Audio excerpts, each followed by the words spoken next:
Hello বন্ধুরা, good morning. আজকে আমি আবার একটা নতুন ভিডিও নিয়ে চলে আসলাম তোমাদের কাছে। তো বন্ধুরা, তোমরা সকলে কেমন আছো? আশা করছি ভালো আছো। আমিও খুব ভালো আছি। তো আজকে দেখো, আমি সকালবেলা আমার বাবার বাড়িতে চলে আসলাম, কারণ মা সকালে ফোন করলো যে মায়ের শরীরটা নাকি ভালো না, আসতে বললো। তাই আমি সকালে ঘুম থেকে উঠে আমি বাবার বাড়িতে চলে আসলাম। আর এখানে এসে দেখো, পাট ক্ষেতের মধ্যে শাক তুলছিলাম।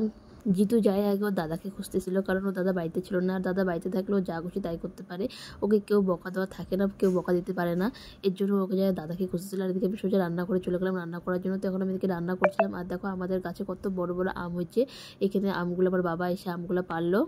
আর এদিকে আমার রান্না হয়ে গেছে। আজকে দেখো আমি কী রান্না করলাম: পাট শাক, মাছের ডিমের ভাজা, পটল ভাজা আর মাছের ঝোল। তো তারপরে আমরা খাওয়া দাওয়া শেষ করলাম। শেষ করে তারপরে আমি রেডি হলাম। রেডি হয়ে, কারণ আজকে আমি আমার একটা জেঠিমার বাড়িতে যাব। তো সেখানে দেখো আমরা চলে আসলাম আমার জেঠিমার বাড়িতে।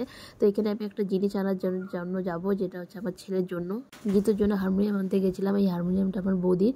তো জিতুকে গানের স্কুলে দিচ্ছিলাম, তো ওর জন্য আমার হারমোনিয়াম কেনা হয়নি। তো বৌদির ছিল, তো বৌদিকে বললাম, তো বৌদি বললো যে ঠিক আছে, আমারটাও নিয়ে যাও।